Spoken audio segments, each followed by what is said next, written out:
Hello, my name is Madeline Campbell. I am currently a registered nurse working in a NICU unit, and I am a master's student at Mississippi College, receiving my master's in nursing with a focus in clinical nurse leadership. Today, my presentation is over the non-pharmacological treatments in preterm infants with NAS. So our objectives for today, we're going to be defining what neonatal abstinence syndrome is, also known as NAS. We're going to be talking about the signs and symptoms of NAS. We're going to be discussing non-pharmacological treatment of NAS, and we're going to be defining the eat, sleep, and console method. I will also be addressing some research that's been done on this topic, and we'll end with some closing remarks. So first, what is neonatal abstinence syndrome? This is a syndrome that is defined as a withdrawal syndrome seen in both full-term and preterm infants that have been exposed to specific drugs in the womb before birth. The main drug that we see in this is opioids, the class, but we also see NAS occur with benzodiazepines and selective serotonin reuptake inhibitors. There are a few other drugs that can cause NAS, but these are the main ones with a focus on opioids. So, some common signs and symptoms of NAS. These can include a large variety, and these can vary per patient, per infant. But the common signs often seen include this entire list: irritability, seizures, high-pitched crying, that's also very loud normally, tremors, they can have very tight, rigid muscles, exaggerated moral reflexes are common, vomiting, issues with feeding as well as issues with sleeping, uncoordinated sucking, they can have diaphoresis issues, instability with temperatures, the list can go on and on. These symptoms can also affect overall bodily symptoms, including the neurologic system, the gastrointestinal system, the autonomic and respiratory systems. And as you can see, these symptoms can go with each of the body systems. So NAS in preterm versus full-term infants. There actually is a difference in some of the symptoms of NAS in preterm versus full-term infants, and some people are not aware of this, which can lead to issues in treating these patients, and addresses the importance of why the differences should be noticed. So some studies have found that preterm infants compared to full-term infants with NAS exhibit less sleep disturbances, less tremors, less rigid muscle tone, and less diaphoresis compared with a full-term infant with NAS. Preterm infants, however, are more likely to have a greater number of poor feeds and a greater number of hyperactive moral reflexes. Full-term infants are exactly the opposite. They're more likely to have issues with sleeping, more likely to have tremors, rigid muscle tone, diaphoresis, while less likely to have difficulties feeding and having hyperactive moral reflexes. So this just once again demonstrates the importance of providers, especially in this situation, being aware that preterm infants with NAS might need a slightly different treatment plan than those with full term, just because of the differences it can cause, as well as their additional complications compared to a newborn infant. So some forms of non-pharmacological treatment for NAS.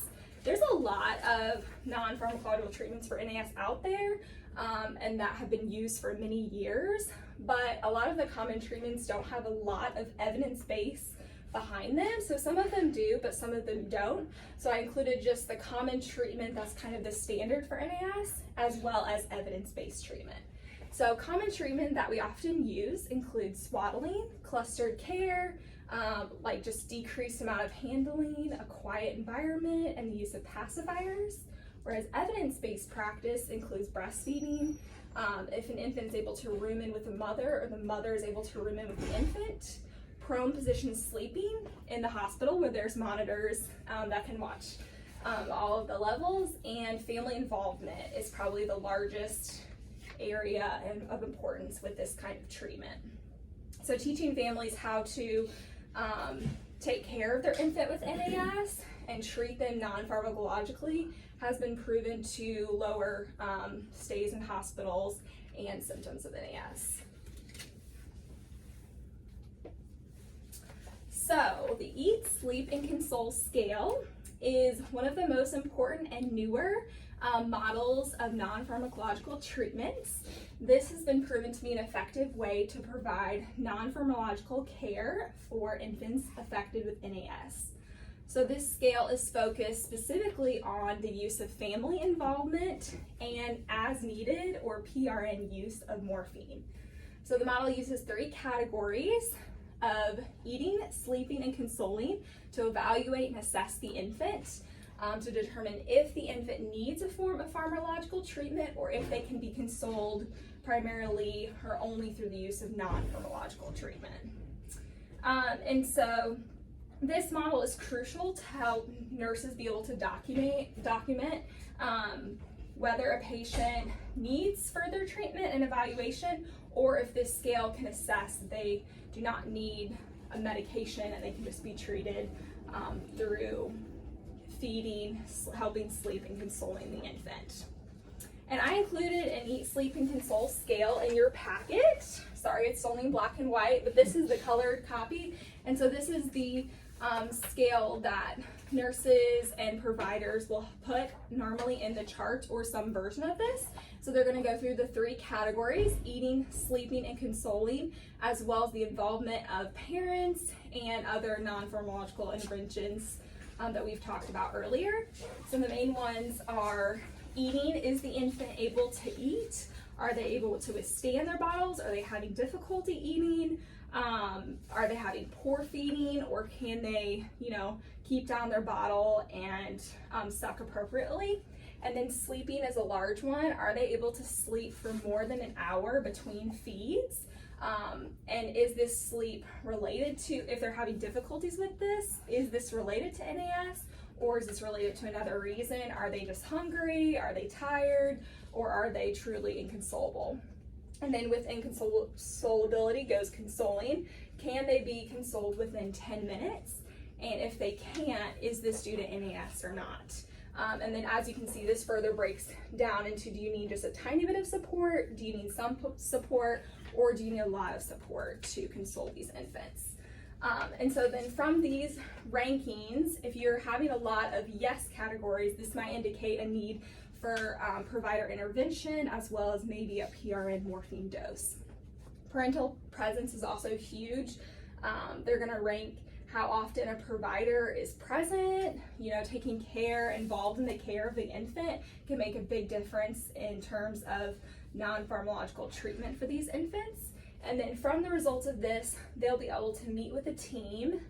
They might recommend a team huddle if the scale is constantly having a lot of yeses for this infant to determine a further course of treatment. And other non-pharmacological treatments are often looked at, like clustered care, dim environments, like the ones we talked about before that have been used for a long time. So along in your packet, I included a research study that was published in 2019. It was done in 2017. And this just really kind of reiterates the information that I've given to you all today. So this information the study was conducted in the United States at a large tertiary care hospital or medical center that included several hospitals. And so I've kind of highlighted some of the main areas that relate to this study. But this academic medical center admits around 3,700 infants every year, and they said that on average they have about 100 infants with symptoms of NAS. And so they decided to incorporate the ESC scale into their treatment and evaluation to determine if it would make a difference in the length of stay specifically for these infants and the amount of morphine used for these infants. And so that was basically the main objectives for this study, was to reduce the length of stay and to reduce the morphine exposure. And the study did find that this was very successful. The average amount of morphine administered decreased from 38 to 0.3 doses per infant. No infant in this study required any scheduled morphine, only PRN morphine. And the amount of patients that stayed, the average length of stay for these patients decreased from 10.3 days to 4.9 days. So this study really did show, dramatic results from using the ESC scale. So to further look into it, I was just going to point out a few facts. On page 617, the study talks about how they developed a multidisciplinary team that included providers, nurses, respiratory therapists, physical therapists, a variety of individuals to be able to really monitor these infants and make sure they were getting the right care they needed and to assess this research was going as planned. And so they had a team, which I think was huge in helping to provide success for this study. And then they also presented this information as well as their new approach using the Eat, Sleep, Console method to all of the nurses before for feedback and discussion. They posted the protocol and treatment guidelines as well, which obviously makes a difference. You want your team to be aware of your research you're doing and what your goals are. And so once again, so they were able to drop their length of stay by over 50% and their treatment with pharmacological intervention to almost nothing, which was huge. And so this study was really crucial and I feel like very effective to demonstrate how this procedure and how ESC scale, using the ESC scale can be effective in a unit.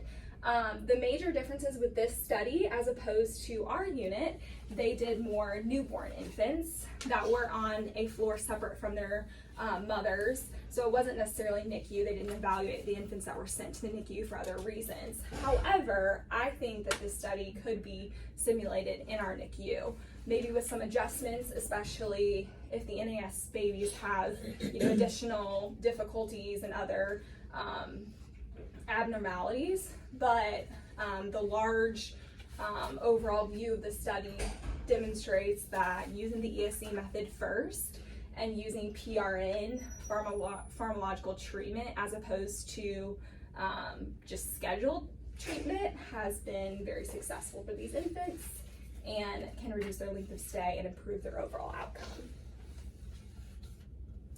So the pros and cons with using the Eat, Sleep, Console method as well as non-pharmacological treatment. As you can imagine, there's not many cons to non-pharmacological treatment. It's normally not invasive. It doesn't typically cause the infant any harm or setbacks for the large part. But some providers and healthcare organizations have chosen to have scheduled medications for these infants as opposed to PRN and feel that this is more successful for these infants before maybe looking at a non-pharmacological scale or along with this scale. And then for the ESC drawbacks, there's not many drawbacks to this either. Some facilities still use an older scale. It's called the Finnegan Neonatal Abstinence Scoring System, which is a stricter form of abstinence scoring. So some prefer this over the ESC, but both have been shown to be effective, and a lot of the newer models do recommend the ESC. So one drawback, like I said earlier, to treating premature infants as opposed to full term with NAS using the ESC scale is that a lot of research has not been done on the use of this ESC scale with specifically NICU infants. There's just some unknowns because they have additional outlying factors, and there's just a few differences in treating them as opposed to just a normal newborn infant who might only be here for a few extra days due to their NAS. And so with these unknowns, like I said before, providers and just the healthcare team in general need to be aware of the differences in the presentation and treatment for NAS for premature infants.